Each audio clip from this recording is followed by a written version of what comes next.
My name is Frank McAllister. Most people call me Mac. I'm 72 years old, and I live in Raleigh, North Carolina. 3 months ago, my son looked me in the eye in front of 30 people and said, "Dad, stop pretending you're still relevant."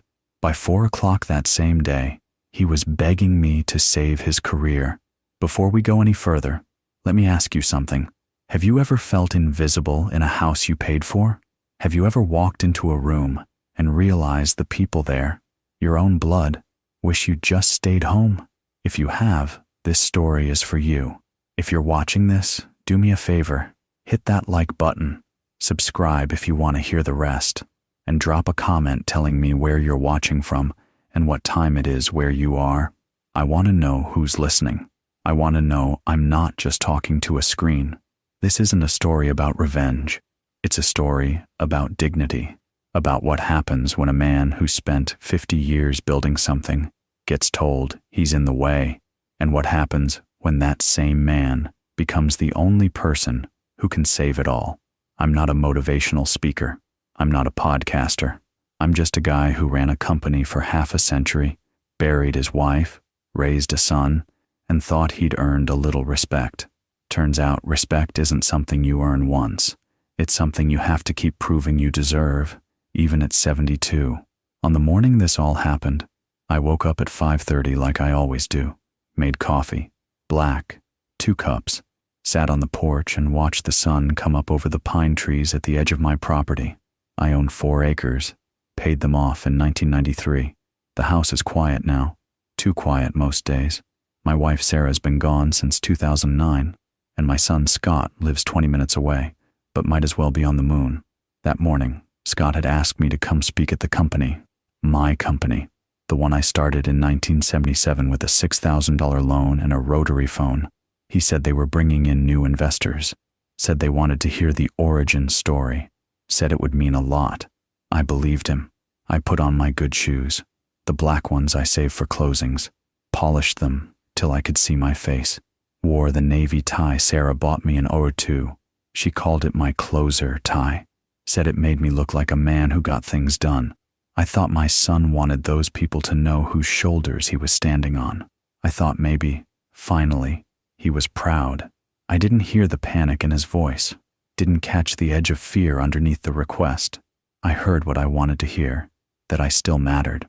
By 10 o'clock that morning, I'd learned the truth. By 4 o'clock, I'd prove him wrong in a way he'll never forget. Stick with me. This gets worse before it gets better. But I promise you, it gets better. The first invoice I ever wrote was for $114.28. Scott was asleep in a playpen 6 feet away from my desk, drooling on the carpet. Sarah was working nights at the hospital to keep us afloat. I was 32 years old and scared out of my mind. McAllister Industrial Supply. That's what I called it. We sold fasteners, fittings, pneumatic tools, stuff that keeps factories running. Boring, unglamorous, necessary. The kind of business nobody notices until something breaks and production stops. I started in the garage. 1 phone line, a fax machine I bought used, a Rolodex I built 1 handshake at a time. I called every plant manager, every maintenance supervisor, every procurement officer within 200 miles. I promised them 2 things, fair prices and same-day delivery. I kept both promises for 47 years. The early years nearly killed me. 80-hour weeks, 100-hour weeks during shutdown season. I missed Scott's 3rd birthday because a textile mill in Greensboro needed an emergency shipment of bearings. Missed his 5th because I was in a warehouse in Charlotte fixing a screw-up my supplier made. Sarah told me once, gently, that Scott asked if Daddy lived at work. That hurt. Still does. But I kept going because 20 families depended on my payroll. Because quitting wasn't an option when people were counting on me. Because that's what men do. We carry the weight. We don't complain, and we don't quit. By 1985, we had 12 employees. By 1992, 40. By 2001, we'd opened 3 distribution centers across the Carolinas. We weren't flashy. We weren't tech. We were reliable. We were the people you called when you needed something yesterday. Sarah got sick in 2008, pancreatic cancer. She fought for 11 months. I held her hand every night in that hospital room, then drove to the office at dawn because orders don't stop coming, because your world is ending. She died on a Tuesday. We buried her on a Friday. I was back at my desk on Monday, not because I'm heartless, because 40 families were still counting on me, and Sarah would have expected me to keep going. Scott was 31 then. He'd been working in sales for 5 years, learning the business from the ground up like I'd asked. He stood next to me at the funeral, didn't say much. He'd always been quiet, reserved. I thought we were grieving in our own ways. 10 years ago, I handed him the presidency. I thought it was time. I was 62, tired, ready to step back. He'd earned it, knew the customers, knew the systems. I stayed on the board, kept my contacts warm, but I let him run the show. I thought I was doing the right thing, though I was giving him what every son wants, a chance to step out of his father's shadow. I kept my network alive, though. Called old partners every few months, checked in, stayed relevant in the only way I knew how. I didn't know that staying connected would be the only thing that saved us both. The call came at 7:15 on a Wednesday morning. I was on my second cup of coffee, reading the business section, when my phone buzzed. Scott's name on the screen. We didn't talk much anymore, not for any big reason. Just the slow drift that happens when a son gets busy and a father stops being needed. Dad. His voice sounded tight. I need a favor. I set the paper down. Name it. We've got a big meeting tomorrow. New investors, some new hires, regional managers flying in. I want you to come speak. Give them the history. Tell them how it all started. 10 minutes max. I heard something underneath the words, something urgent, but I didn't dig. I just heard what I wanted to hear. You want me to tell the story? Yeah, the origin story. How you started with nothing, built it from the ground up. They need to hear it from you. My chest swelled a little. I won't lie. I thought maybe he was finally ready to honor what came before him, though maybe he wanted those people to understand the foundation he was building on. What time? I asked. 10 o'clock. Conference room B. I'll be there. Thanks, Dad. He paused. Wear something nice? He hung up before I could ask why that mattered. I spent the rest of the day thinking about what I'd say. Keep it simple in my head. The loan, the garage, the first sale, the philosophy, integrity, reliability, relationships, not fancy, just true. That night, I pulled out the closer tie, navy with a thin gray stripe. Sarah had bought it at Belk's 21 years ago. Said it made me look like a man who could close any deal. I'd worn it the day we landed the Michelin contract, worn it when we signed the lease on our second warehouse. It had a good history. I polished my shoes at the kitchen table, buffed them until the leather shined, laid out my gray suit, the good one. I pressed the shirt myself. I thought about calling Scott back, asking him what was really going on, but I didn't want to seem needy. I didn't want him to think I couldn't handle a simple 10-minute speech. I thought maybe this was the beginning of something, a way back in, not running the company again. I didn't want that. Just being acknowledged, being seen, being valued for what I'd built and what I still knew. I went to bed that night, feeling something I hadn't felt in a long time. Hope. Not a big hope. Not fireworks. Just the quiet kind. The kind that says maybe your son still respects you. Maybe you're not invisible yet. Maybe the work you did still matters to someone other than you. I slept well. I dreamed about the early days. The smell of machine oil and cardboard. The sound of Sarah's voice on the phone taking orders while I loaded the truck. I woke up at 5:30, made coffee, and watched the sun rise over the pines. By 9:45, I was in my car, heading back to the building I'd built, thinking I was about to be honored. I had no idea I was walking into an ambush. I built every wall in that place with my own decisions. But that day, I felt like a vacuum salesman who took a wrong turn. The parking lot was full. I had to park in the back row, next to a dumpster. Used to have a reserved spot by the front door. My name was on it for 30 years. Now it said, Reserved, S. McAllister, President, Fair. Enough, he earned it. I walked through the front doors at 9:50. The lobby had changed. New furniture, sleek, minimalist, gray and white, cold. It used to be warmer. Leather chairs, wood paneling, a place that felt like people worked there, not robots. The receptionist was new, Couldn't have been more than 25. She looked up at me with polite confusion. Can I help you? Frank McAllister. I'm here for the 10 o'clock meeting. She glanced at her computer, frowned. I don't see you on the list. I'm Scott's father. He invited me. Her face changed. Recognition, maybe. Or pity. Oh, yes. Conference room B. Down the hall, second door on the right. She didn't smile, just pointed. I walked down the hallway I'd walked 10,000 times. The walls used to have photos. The old crew. The first warehouse. The ribbon cutting at the Charlotte location. Now it was blank. White walls. Motivational posters with words like synergy and innovation in bold letters over stock photos of mountains. My portrait used to hang near the conference rooms, the one Sarah loved. Me in my 50s, standing in front of the original building. It was gone, replaced by a flat-screen monitor cycling through sales metrics. I felt a tightness in my chest. Not anger, not yet. Just a slow realization that I'd been erased. Scott was standing outside conference room B, talking to a young guy in a suit that probably cost more than my first car. The kid had gelled hair and a tablet in his hand. He was talking fast, gesturing, and Scott was nodding like a student taking notes. Dad. Scott saw me and walked over. He looked tired, thinner than I remembered. Thanks for coming. Wouldn't miss it.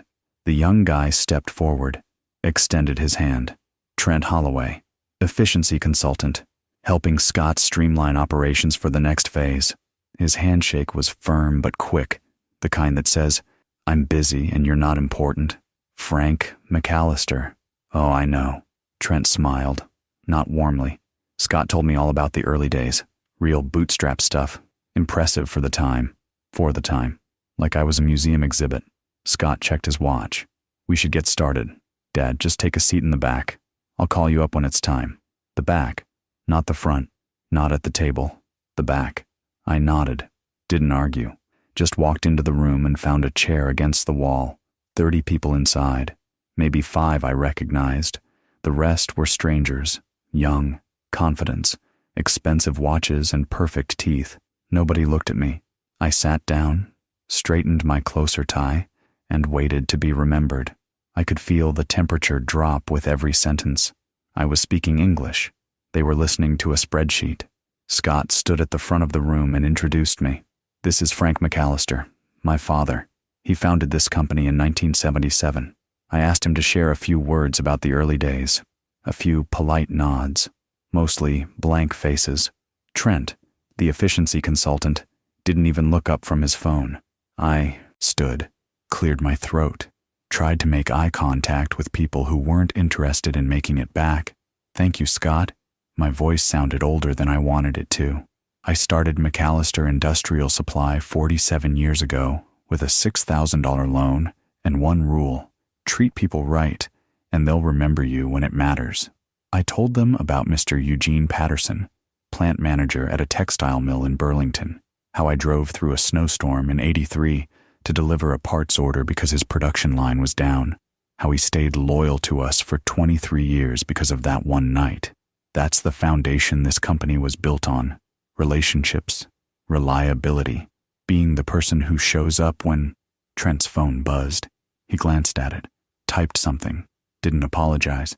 Scott was leaning against the wall, arms crossed, checking his watch. He looked anxious, distracted, like I was running long on a tight schedule. I kept going, told them about the philosophy, how we never cut corners, how we returned calls the same day, how integrity wasn't just a word on a poster. It was the reason people trusted us with their business. A young woman in the front row yawned, covered her mouth, but I saw it. Trent looked up. Sorry to interrupt, Frank, but do you have any metrics on customer retention rates from that era? ROI on those relationship investments? I blinked. Metrics? Yeah. Data. Numbers. How do we quantify the value of driving through a snowstorm? The value was 23 years of loyalty. Right, but in terms of revenue per acquisition cost, the man stayed with us because I kept my word. Trent smiled. Thin. Patronizing. Sure. Old school stuff. Respect that. Old school. Like I was describing how we used to hunt mammoths. Scott shifted his weight. Thanks, Dad. That's great. I really appreciate the history. His tone was tight, dismissive, the tone you use when you're trying to end a conversation without being rude. I looked at him. He wouldn't meet my eyes. "I just want you all to remember," I said, "that this company exists because people trusted a promise. Not a PowerPoint, not a consultant. A promise.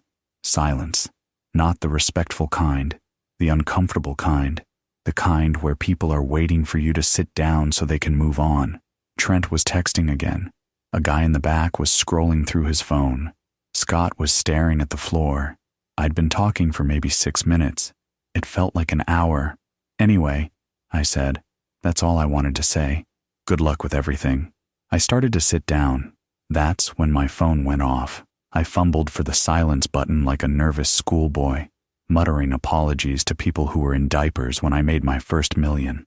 The buzz was loud, rattling against the table like a chainsaw in a library.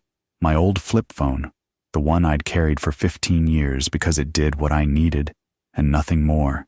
Everyone looked. I grabbed it, missed, knocked it onto the floor. It kept buzzing. I bent down. I felt my back protest, picked it up and tried to silence it with shaking hands. "Jesus, Dad." Scott's voice cut through the room. Sharp, embarrassed. "Turn it off." Someone snickered. A young guy near the front. Covered it with a cough, but I heard it. My face burned. I could feel the heat rising up my neck, into my cheeks. The phone finally went silent. I glanced at the screen. Blocked number. Probably a spam call. "Sorry," I muttered. "Sorry, it's off." Trent looked at Scott. "We're running 15 minutes behind. Q3 projections are next, and we've got the merger call at 11. Merger call. That was new. Nobody had mentioned a merger to me. Scott nodded. "Right, yeah, let's move on."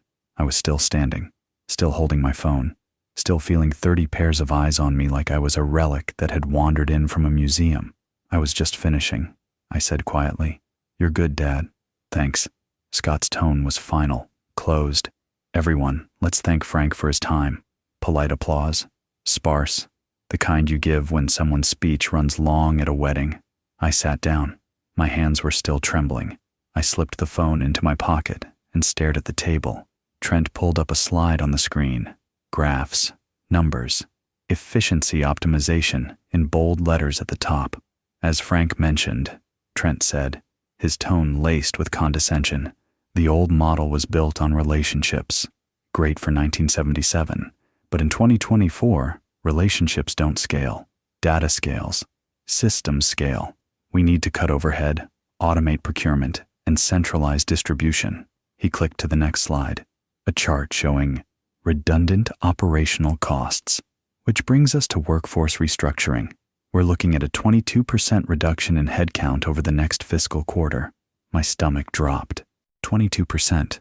That was people, families, people I'd hired, people I'd promised stability.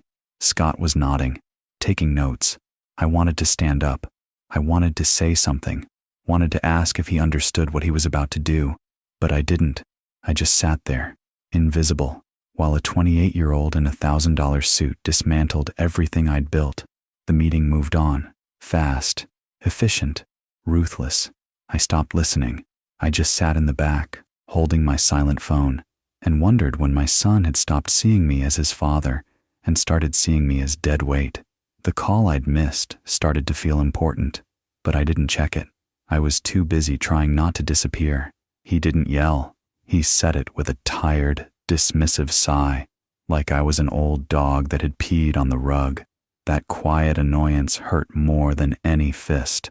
Trent was wrapping up the restructuring plan, talking about right-sizing and agile frameworks, corporate words that mean firing people and calling it progress. I couldn't stay quiet anymore. I raised my hand, like a kid in school. Scott saw me. His jaw tightened. "Dad, just a question." I kept my voice even, respectful. "When you say 22% workforce reduction, you're talking about people who've been here for years, decades, some of them. What's the plan for severance?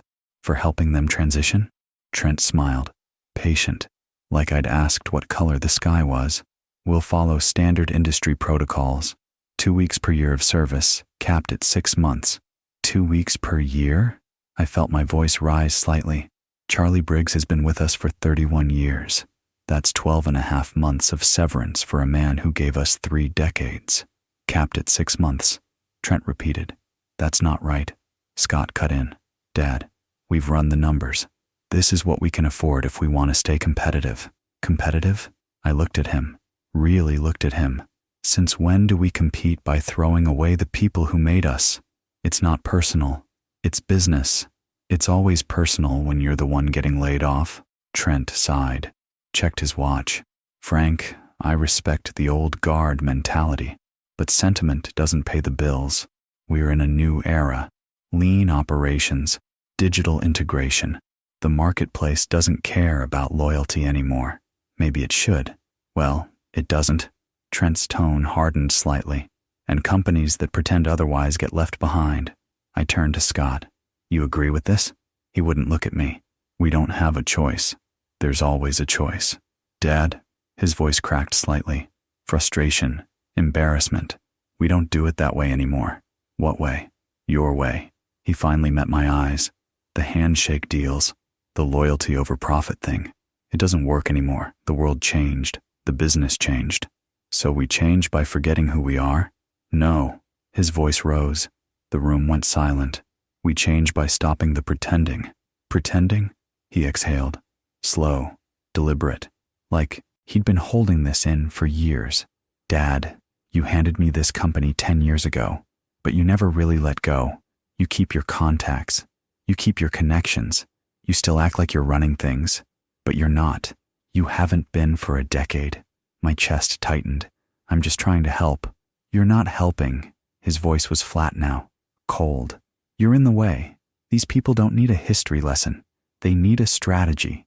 And standing up here, interrupting, questioning every decision, it makes me look weak, like I can't lead without my father holding my hand. The room was frozen.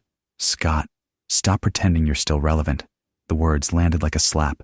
Quiet, final, cruel, not angry, worse than angry, resigned, like he'd been waiting to say it for years and was relieved it was finally out. I opened my mouth. Nothing came out. Trent cleared his throat. Let's take 5, everyone. People stood, filed out, didn't look at me. Scott walked out without a word.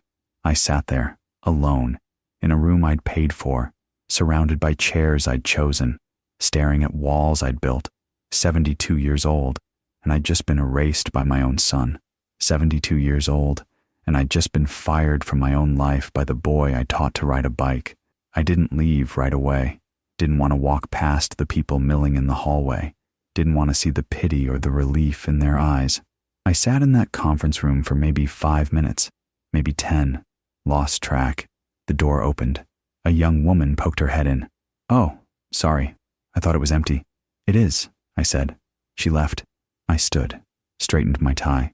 The closer tie. The one that was supposed to make me look like a man who got things done. I felt like a man who didn't belong anywhere anymore. I walked down the hallway. Slow, steady. Didn't make eye contact with anyone. Just kept moving. My old office was at the end of the hall. Used to have my name on the door. Frank McAllister, founder and CEO. Now it said, Storage, Guest Office. I opened the door. Nobody inside. Just boxes, file cabinets. A desk that wasn't mine. A chair that wasn't mine. I sat down anyway. The room was quiet. Too quiet. I could hear the ventilation system humming. Could hear muffled voices from the conference room down the hall. The meeting had resumed. They didn't miss me. They didn't need me. Scott's words echoed in my head. Stop pretending you're still relevant. I pulled out my phone. I looked at the missed call. Blocked number. Something made me hit callback. It rang twice. Mac? Pure East Texas gravel. Who's this? Dutch Coleman, you stubborn old bastard. Thought you'd never answer. I hadn't heard that voice in 15 years, but it still hit like a freight train. Dutch. Hell of a morning to call. Yeah, well, your afternoon's about to get real interesting. That composite fastener patent we filed together in 2001? Turns out it's the Golden Goose and a bunch of Chicago lawyers just realized your name's still on it. I'm wheels down in Raleigh in 90 minutes. 4 o'clock, your building, same conference room. Bring your boy if he still wants company tomorrow. He hung up. I stood there holding the phone while the muffled voices down the hall kept laughing. The wind had just shifted. I was looking at a picture of me and Sarah, wondering if I had wasted my life when I saw the name on the screen. Dutch C. Do not delete. The photo was in a box. Old frames stacked against the wall, things that used to matter, things that got packed away when Scott redecorated. It was from 1989, Sarah and me at the company Christmas party, her in a green dress, me in a suit that didn't fit as well as I thought it did. We were smiling, really smiling, the kind of smile you can't fake. Scott was 16 in that picture, probably at home, mad that we'd made him babysit himself. He'd wanted to come. I wanted to see Dad's work, but we'd told him it was adults only. I wondered if that was when it started. The distance, the resentment, all the times I chose the business over him because I thought I was building something for him. Maybe I was just building something for me. The shame was physical, a weight in my chest, a tightness in my throat. I'd driven here thinking I'd be honored, thinking I'd be valued. Instead, I'd been humiliated in front of 30 strangers by my own son. Stop pretending you're still relevant. I pulled my phone out, thought about turning it off completely, driving home, never coming back. Let Scott have his efficiency consultant and his spreadsheets and his new world. Let him learn the hard way what happens when you forget where you came from. But I didn't turn it off. I looked at the screen. 1 missed call. 10 minutes ago. I almost ignored it. I almost shoved the phone back in my pocket and walked out. But the contact name stopped me cold. Dutch C. Do not delete. I stared at it, blinked, read it again to make sure I wasn't imagining things. Dutch Coleman. I hadn't thought about Dutch in years. Hadn't spoken to him in 15, maybe longer. We'd been competitors in the late 90s. He ran a steel supply outfit out of Houston. We crossed paths at trade shows, bid on the same contracts, undercut each other when we had to. But we respected each other, the kind of respect you only get when you've both been in the trenches. We'd partnered on a few deals. Nothing major, just small collaborations when it made sense to pool resources instead of fighting over scraps. Then he sold his company in 2008, moved into consulting. We lost touch. Why would Dutch Coleman be calling me now? And why was his contact marked, "Do not delete"? I didn't remember doing that. Must have been years ago, back when his name still mattered. I looked at the door, thought about ignoring it, thought about just going home and licking my wounds. But something in my gut said this wasn't a courtesy call. I pressed the callback button. It rang once. Mac. Dutch's voice came through like gravel in a cement mixer. Thank God. I've been trying to reach you all morning. I hadn't heard that East Texas drawl since 2008, but the second he spoke, I knew the wind was about to change direction. Dutch. I leaned back in the chair. Been a long time. Too damn long. How have you been? I've had better mornings. He laughed. Short. Sharp. Yeah, well, your morning's about to get a whole lot more interesting. Where are you right now? At the office. My old office. Sort of. Good. Stay there. I need you to listen carefully, and I need you to not hang up on me when I tell you what's happening. I felt my pulse quicken. What's going on? You remember 2001? That joint filing we did on the composite fastener patent? I blinked, searched my memory. Vaguely. We were trying to split the cost on some R&D thing. Deal fell through. Yeah, but the patent didn't. It got granted. 2003. You and me, co-holders. Okay. Mac. My company's being acquired. Big national player. $200 million deal. Due diligence started 3 weeks ago, and their lawyers found the paperwork. I straightened up. What paperwork? The licensing agreement. The one we signed when we filed. You remember the terms? I didn't. Not clearly. That was 23 years ago. A handshake deal on a piece of technology we thought would go nowhere. Refresh my memory. Exclusive licensing rights for Midwest distribution. You signed off on it because you figured if it ever made money, you'd get a cut. I signed off because I figured it never would. My mouth went dry. And it did. Mac. That composite joint became the backbone of half the prefab steel structures in the country. My company's been using it for 15 years. Legally. Because I'm a co-holder. But the acquiring company isn't. I stood up, paced to the window. What are you saying? I'm saying their lawyers are holding up the entire merger because of you. They can't take ownership of the patent without your signature. And they sure as hell can't sell a product using it without a licensing agreement in your name. Dutch. Mac. These corporate lawyers are sweating bullets. You've got them by the short and curlies. They can't move a single truck without your permission. I stared out the window, at the parking lot, at the building I'd built, at that life I thought I'd lost. Why are you telling me this? Because I want the deal to go through, and because you're my friend, but mostly because if you play this right, you're about to make a hell of a lot of money. I closed my eyes, felt the room tilt slightly. How much money? Enough to prove to whoever needs to prove that you're still the sharpest man in the room. Dutch laughed. Mac, these corporate lawyers are sweating bullets. You've got them by the short and curlies. They can't move a single truck without your permission. Walk me through this, I said. Slow. I need to understand what I'm looking at. Fair enough. I heard him shuffling papers. 2001. You and I filed a joint patent on a composite fastening system for modular steel construction. We were both bleeding money that year. Figured we'd split the R&D cost and see what happened. It was coming back to me now. Hazy, but there. We'd met at a supplier conference in Dallas. Got to talking over bourbon about how the industry was stuck in the past. How nobody was innovating on the small stuff. Fasteners, joints, the boring pieces that held everything together. We hired some engineers out of Georgia Tech, I said. Bingo. The kid was brilliant. Designed a joint system that was 40% lighter and twice as strong as anything on the market. We filed the patent, split it 50-50. You got exclusive licensing for Midwest distribution. I got South and West, but we never used it. You didn't. I did. Started manufacturing in 2005. By 2010, it was in every prefab building my company touched. Stadiums, warehouses, hospital expansions. It became the standard. I felt my heart hammering, and I own the Midwest rights. Lock, stock, and barrel. The acquiring company is Vanguard Industrial. They're based in Chicago. Massive player. 12 states. They want my company because we've got the patent and the production infrastructure. But when their legal team ran the due diligence, they found your name all over the licensing agreement. Can they buy you out without me? Technically, yes, but they can't use the patent without negotiating with you. And Mac, that patent is 70% of my company's value. Without it, the deal's dead. I sat back down. My legs felt weak. What do they want? They want you to sign over the rights, or they want a licensing agreement. Either way, they're willing to pay. How much? That's the fun part. Their first offer was $500,000 as a one-time buyout. $500,000. That was real money. That was retire in comfort money. And I told them to shove it. You didn't sign away 23 years of compounding value for peanuts. You're a co-holder. You're entitled to royalties. What kind of royalties?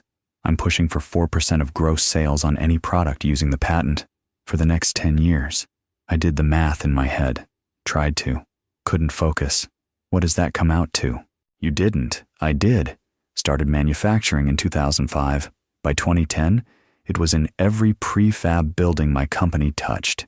Stadiums, warehouses, hospital expansions. It became the standard. I felt my heart hammering. And I own the Midwest rights. Lock, stock, and barrel. The acquiring company is Vanguard Industrial. They're based in Chicago. Massive player. 12 states. They want my company because we've got the patent and the production infrastructure. But when their legal team ran the due diligence, they found your name all over the licensing agreement. Can they buy you out without me? Technically, yes. But they can't use the patent without negotiating with you. And Mac, that patent is 70% of my company's value. Without it, the deal's dead. I sat back down. My legs felt weak. What do they want? They want you to sign over the rights, or they want a licensing agreement. Either way, they're willing to pay. How much? That's the fun part. Their first offer was $500,000 as a one-time buyout. $500,000. That was real money. That was retire in comfort money. And I told them to shove it. You didn't sign away 23 years of compounding value for peanuts. You're a co-holder. You're entitled to royalties. What kind of royalties? I'm pushing for 4% of gross sales on any product using the patent for the next 10 years. I did the math in my head. Tried to. Couldn't focus. What does that come out to?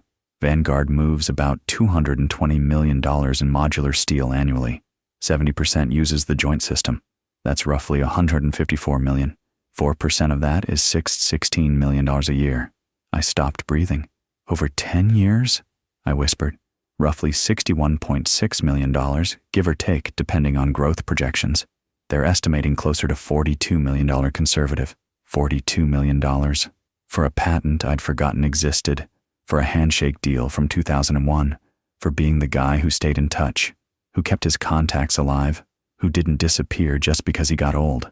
Dutch, I'm flying in this afternoon, bringing Vanguard's VP of Acquisitions with me. We need to sit down. You, me, and your son. This affects McAllister too. If Scott's smart, he'll want in on the conversation. I looked at the door. Down the hall, I could hear voices. The meeting. Still going. Still pretending I didn't exist. What time? I asked. 4 o'clock. I had to sit down. It wasn't revenge money.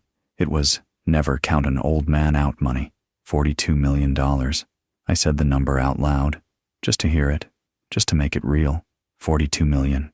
Conservative estimate, Dutch said. Could be more if their growth projections hold. Could be slightly less if the market softens. But yeah, ballpark. You're looking at enough money to buy a small island and still have change for the boat. I felt lightheaded. Not in a bad way. In a surreal way. Like I'd just been told I'd won the lottery with a ticket I didn't remember buying. Why? Didn't you call me sooner? I tried. Been trying for 3 weeks. You're a hard man to reach, Mac. No email. No LinkedIn. Just that old cell number I've had since the Bush administration.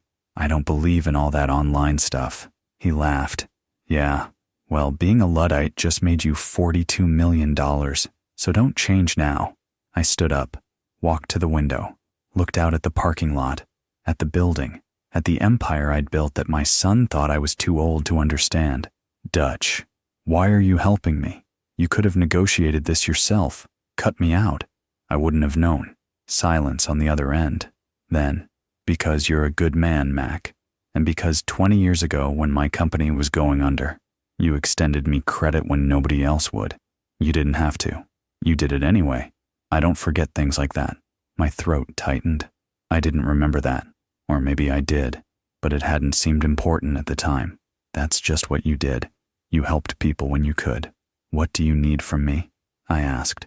I'm already in the air, Mac. I land in Raleigh at 3:30. I'll be at your building at 4 o'clock sharp. Same conference room you're standing in right now. Bring Scott. This is going to be fun. Scott, the son who just told me to stop pretending I was relevant. The son who was about to learn relevance isn't measured in years. I'll be here, I said. Good. And Mac, don't let him lowball you. You hold all the cards. He was gone. I stared at my reflection in the window. 72 years old, closer tie, polished shoes. I smiled the kind of smile you earn when the game turns out not to be over after all. I didn't ask. I told him the way I used to tell him bedtime was over when he was 8.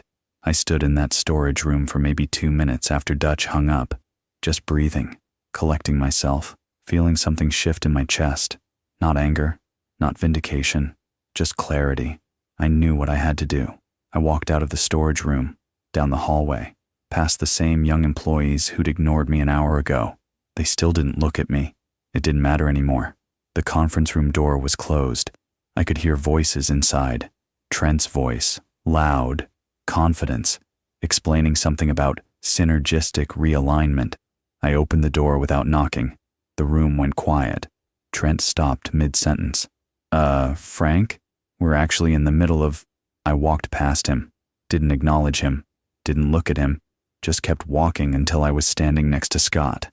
Scott looked up, confused, maybe a little embarrassed. Dad, what are you...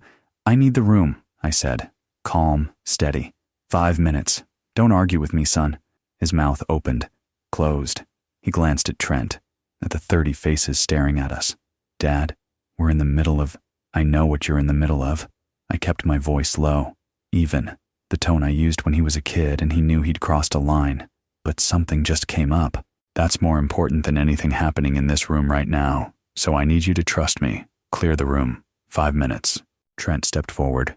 With all due respect, Frank, we're on a tight schedule. We can't just... I turned to him.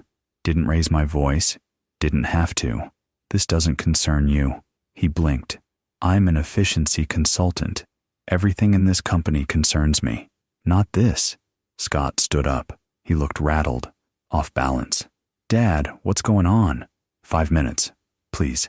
Something in my tone must have landed, or maybe he saw something in my face, something he hadn't seen in a long time. He turned to the room. Everyone, take 5. We'll reconvene shortly. Trent started to protest. Scott, we really need to. 5 minutes, Trent. Scott's voice was firmer now, final. The room cleared slowly, reluctantly, people filing out with confused glances. Trent was the last to leave, shooting me a look that said this better be worth it. The door closed. Scott turned to me, arms crossed, defensive. What is this about? Sit down. Dad. Sit. He sat. I stayed standing. I looked at him. My son. I am 44 years old. President of the company I built. The boy I'd taught to throw a baseball. The kid who used to wait by the door when I came home from work. The man who just told me I wasn't relevant anymore. In about 3 minutes, I said quietly, some people are going to walk through that door, and when they do, you're going to understand why keeping an old man's contacts alive wasn't as useless as you thought. Scott's face went pale. What are you talking about? I checked my watch. 2 minutes now. Just sit tight. 30 heads swiveled so fast I thought we'd need a chiropractor. The legend walked in, and he walked right to me. The elevator chimed at exactly 4 o'clock. Scott was still sitting, still confused, still looking at me like I'd lost my mind. I was standing near the window, calm, waiting. The conference room door opened. Dutch Coleman walked in first. 70 years old, but built like he still worked oil rigs. 6'3", cowboy boots, a charcoal suit that probably cost more than my car, silver hair slicked back, a face like weathered leather, and a grin like a shark that just smelled blood. Behind him, a younger man in his 40s, expensive suit, nervous eyes, carrying a leather briefcase like it contained the nuclear codes. Behind him, Trent, looking confused, looking like he'd just seen a ghost. The room had started filtering back in, people taking their seats, whispering, wondering what the hell was happening. They all stopped when they saw Dutch, because if you'd been in this industry for more than 5 minutes, you knew who Dutch Coleman was. Legend, pioneer, the man who'd built and sold 3 companies before he turned 50, the man who could walk into any boardroom in America and get a seat at the table. He looked around the room, nodded at a few faces, then his eyes landed on me. He walked straight over, stuck out his hand. Mac. I shook it. Firm, familiar. Dutch. Good to see you, old friend. Likewise. Scott stood up. Mr. Coleman, I wasn't aware we had a meeting scheduled. Dutch turned to him, smiled. Polite, but not warm. You must be Scott. Your daddy's told me a lot about you over the years. Scott glanced at me, back to Dutch. I'm sorry, I don't... Dutch Coleman. I ran Coleman Steel Solutions until 2008. Now I consult. He gestured to the man behind him. This is Gerald Hawkins, VP of Acquisitions for Vanguard Industrial. Gerald stepped forward, shook Scott's hand. Pleasure. Trent was standing near the door. He cleared his throat. Mr. Coleman, I'm Trent Holloway. I've heard a lot about your work. It's an honor. Dutch barely glanced at him. I'm sure it is. He turned back to the room, set a thick leather binder on the conference table. The sound echoed. I'll make this quick, Dutch said. Some of you might know that Vanguard is acquiring my company. It's a good deal. Clean. Except for one small problem. The room was dead silent. Due diligence uncovered a patent, joint filing, 2001, composite fastening system for modular steel construction. It's the backbone of about 70% of my product line, and it's co-owned by the man standing right there. He pointed at me. Every head in the room turned. Scott's face was drained of color. The Dutch kept going. Now, Vanguard can buy my company just fine, but they can't use that patent without a licensing agreement. And they can't get a licensing agreement without negotiating with the co-holder, who, as luck would have it, holds exclusive rights for the entire Midwest. He looked at Scott, then at Trent, then back at me. Gentlemen, if you want to sell a single product in 12 states, you don't need my signature. He smiled. You need him. The silence in that room was different this time. It wasn't awkward. It was the sound of 30 people realizing they'd bet on the wrong horse. Gerald Hawkins stepped forward, opened his briefcase, pulled out a stack of documents, set them on the table next to Dutch's binder. "Mr. McAllister," he said, addressing me directly, "we've reviewed the patent filing extensively. Your name is listed as a co-holder with exclusive licensing rights for distribution in Illinois, Indiana, Iowa, Michigan, Minnesota, Missouri, Nebraska, North Dakota, Ohio, South Dakota, Wisconsin, and Kansas." I nodded. "That's correct. Vanguard Industrial operates in 11 of those 12 states. We move approximately $154 million annually in products that utilize the composite joint system covered under your patent." Scott's voice was barely a whisper. "Dad, what is he talking about?" I didn't look at him, kept my eyes on Gerald. "Go on. Without a licensing agreement, we cannot legally manufacture or distribute those products, which effectively kills the acquisition, which is problematic for everyone involved." Dutch leaned against the table, casual, like he was discussing the weather. "Problematic's a nice word for it. What Gerald means is, without Mac's signature, this $200 million deal goes up in smoke. My company loses its buyer. Vanguard loses its expansion into the Midwest. And McAllister Industrial," he glanced at Scott, "loses the merger opportunity that was going to be announced at this meeting." The room went cold. Scott's face went from pale to gray. "Merger?" Trent stepped forward. "That was going to be the final agenda item. Vanguard approached us 6 weeks ago about a potential partnership. They're looking for regional supply chain integration. McAllister was the perfect fit." "Was," Gerald said quietly. Scott looked at me, then in Dutch, then at the documents on the table. "How much are we talking about?" "For McAllister, a $28 million buyout with retained management and regional autonomy." Gerald's voice was flat, professional, contingent, of course, on the successful acquisition of Coleman Steel, which is contingent on the patent licensing. The Dutch tapped the binder, which is contingent on Mac here agreeing to terms. I watched Scott process it. I watched the math happen behind his eyes. The realization dawned. He'd just humiliated the only man who could save his company. He'd told me I was irrelevant. And now 30 people, including a VP from a national corporation, were standing in a room waiting for me to decide whether his career survived the day. Trent looked like he'd swallowed glass. "Mr. McAllister, we had no idea you held that patent." "No reason you would," I said evenly. "It was filed 23 years ago, before most of you were out of college." Gerald turned to me. "Mr. McAllister, we're prepared to negotiate a licensing agreement, 4% of gross sales on applicable products, 10-year term, estimated value of $42 million. $42 million. The number hung in the air like smoke. Scott was staring at me, not angry, not defiant, just stunned. "Dad," he whispered, "why didn't you tell me?" I looked at him. My son, my legacy, the boy I'd raised to take over everything I'd built. "You didn't ask," I said quietly. My boy looked smaller than I'd ever seen him. He wasn't the CEO anymore. He was a kid who just realized he broke the neighbor's window. He tried to speak, stopped. I tried again. "Dad, I held up a hand. "Not now." I turned to Gerald. "Give me a minute with my son." Gerald nodded. "Of course. We'll be right outside." He and the Dutch left. The room cleared again, faster this time. Nobody wanted to be caught in the blast radius of whatever was about to happen. The door closed. Scott and I stood there, 10 feet apart. Might as well have been a mile. "I didn't know," he said finally. His voice cracked. "I swear to God, Dad, I didn't know. I know you didn't. If I'd known, you'd have what? Been nicer to me? Let me finish my story?" I kept my voice calm, even.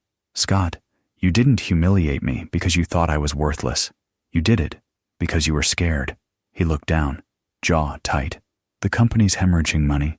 The margins are gone. Trent said we needed to cut costs or we'd be bankrupt in 18 months. Trent's an idiot. He's got an MBA from Wharton. So do 100,000 other people.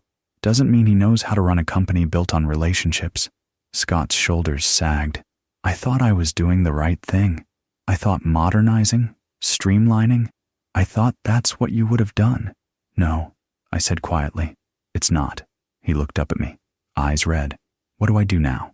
I walked over to him, put my hand on his shoulder, felt him tense, then relax. You walk back in that room.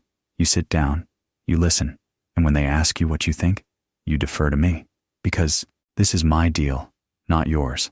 Dad, and then, when this is over, you fire Trent. You bring back the people you laid off, and you remember that this company wasn't built on efficiency. It was built on trust. His voice was barely audible. I'm sorry. I squeezed his shoulder. I know. I wasn't gloating, wasn't savoring the victory. I was just tired and sad and wishing my son had trusted me before it came to this. But we weren't done yet. I walked to the door. I opened it. I looked back at him. Come on, I said. Let's go save your company. I signed Frank McAllister, the same way I signed the very first invoice in 1977. Slow, proud, and permanent. Gerald Hawkins slid the licensing agreement across the table. 3 copies, cream-colored paper, heavy stock, the kind that says this matters. The Dutch were sitting to my right, Scott to my left. The rest of the room was silent, watching. I pulled out my pen, not the cheap plastic one they offered, my pen, the Mont Blanc Sarah bought me for our 25th anniversary. Black lacquer, gold trim. It had signed every major contract I'd ever closed. I read through the terms one more time, slowly, not because I didn't understand them, because I wanted everyone in that room to know I wasn't rushing. I wasn't desperate. I wasn't grateful just to be included. 4% of gross sales, 10-year term, estimated $42 million, paid quarterly, non-transferable. I looked up at Gerald. The non-transferable clause, that stays with me, not the company?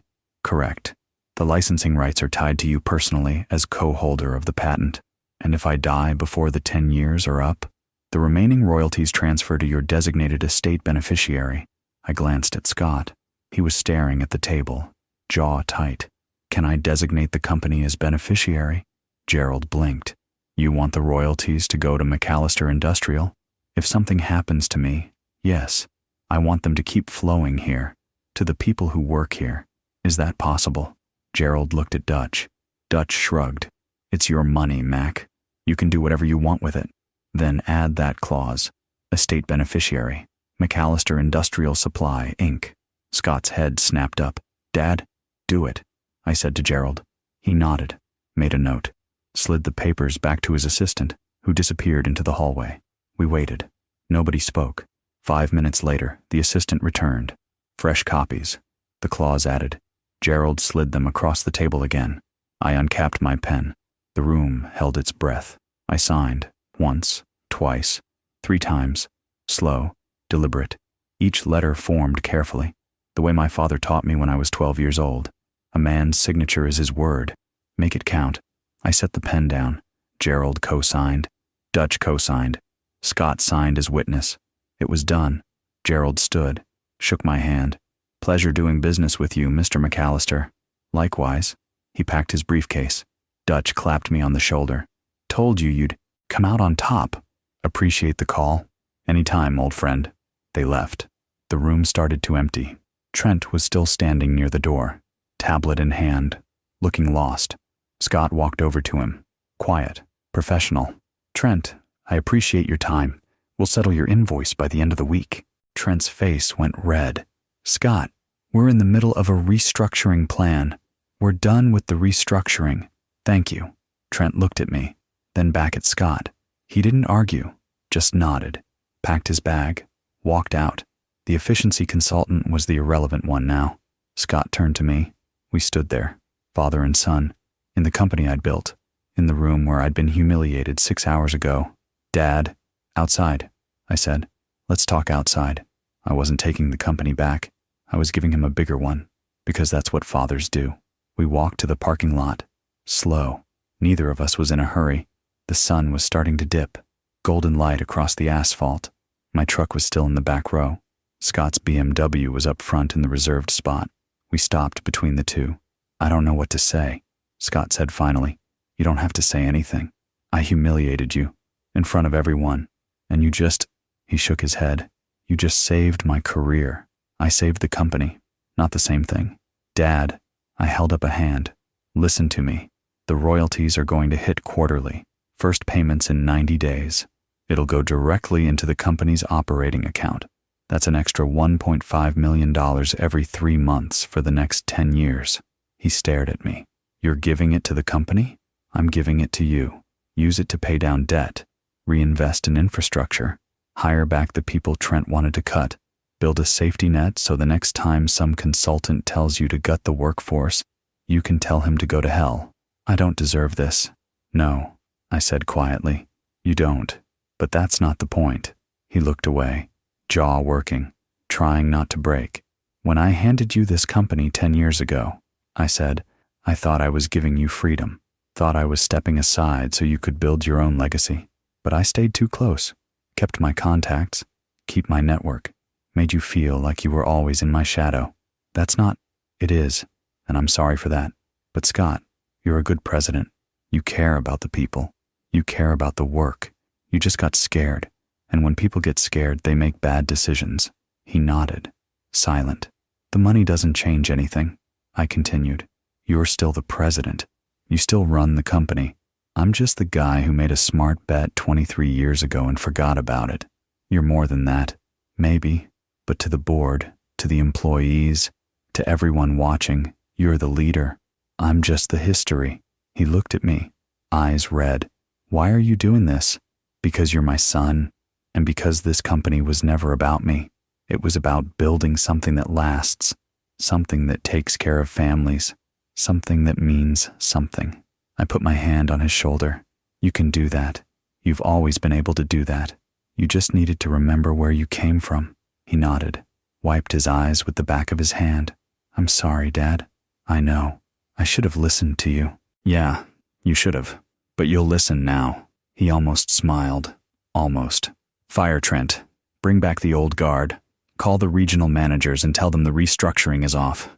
Tell them Frank McAllister's patents just bought them another decade of job security. Okay. And Scott? Yeah? Call me once a week. I don't care what about, just call. His voice cracked. I will. I squeezed his shoulder. Let go. Good. Now go home. Hug your wife. Get some sleep. Tomorrow you've got a company to run. He nodded. I walked to his BMW. Stopped. Turned back. Dad? Yeah? Thank you. I nodded. I didn't trust my voice. He got in his car. Drove away. I stood there for a minute, just breathing. Then I walked to my truck. He cried first. 72 years old and my boy still surprised me. He wasn't evil. He was just drowning, and I pulled him out. Actually, that's not quite right. Let me back up. We didn't go straight to our cars. We stood there for a minute, between his BMW and my truck. The sun is sinking lower. The parking lot is emptying out. Scott looked at me. Really looked at me. Not the way he had this morning. Dismissive, tired, annoyed, but the way he used to when he was young and something was bothering him. I've been terrified, he said quietly. I didn't respond. Just let him talk. For 2 years, Dad. Ever since the margins started shrinking. Ever since the big chains started undercutting us. Ever since I realized I was running a company I didn't know how to save. He ran his hand through his hair. I looked up at the sky. Trent told me we had 18 months, maybe less. Said if we didn't cut deep and modernize fast, we'd be bankrupt before I turned 50.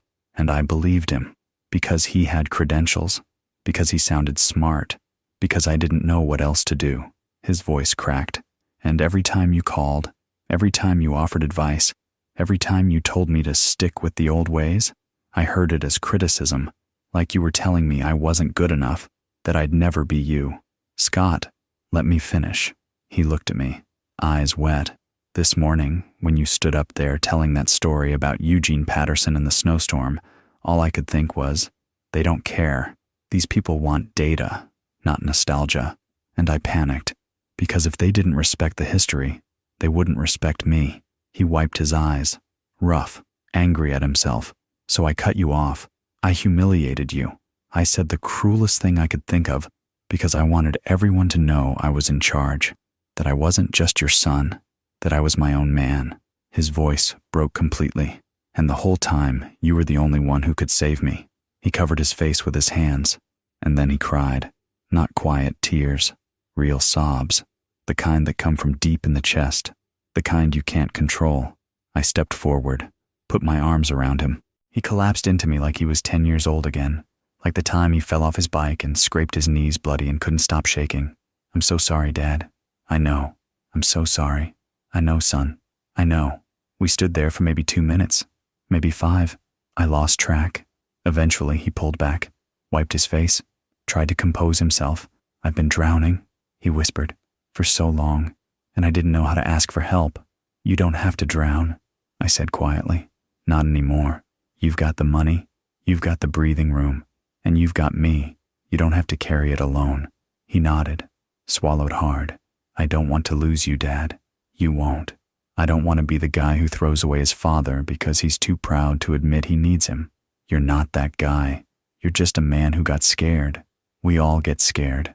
He looked at me, red-eyed, exhausted, but something had shifted. Something had healed. Can we start over? He asked. I smiled. We already did. I still park in the visitor spot, but now when I walk through that lobby, they don't look past me. They stand up, and that's enough. I drove home in the quiet, radio off, windows cracked, cool evening air coming through. The pines at the edge of my property were dark against the fading light. I pulled into the driveway, turned off the engine, sit there for a minute, 72 years old. This morning, I'd been irrelevant, invisible, a relic in my own building. Tonight, I was the man who saved the company, the man who remembered a handshake deal from 23 years ago, the man who stayed connected when everyone else moved on.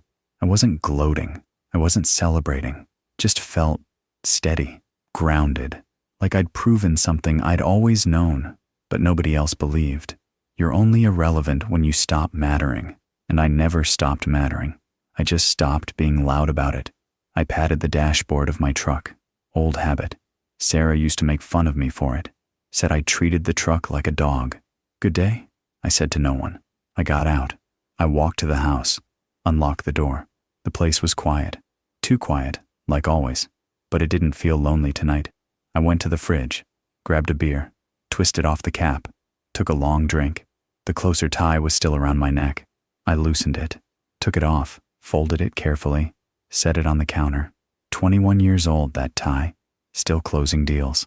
I walked out to the porch, sat in the old rocker, watched the last of the daylight fade over the trees. Somewhere out there, Scott was going home to his wife, probably telling her the whole story, probably still shaking from the weight of it all.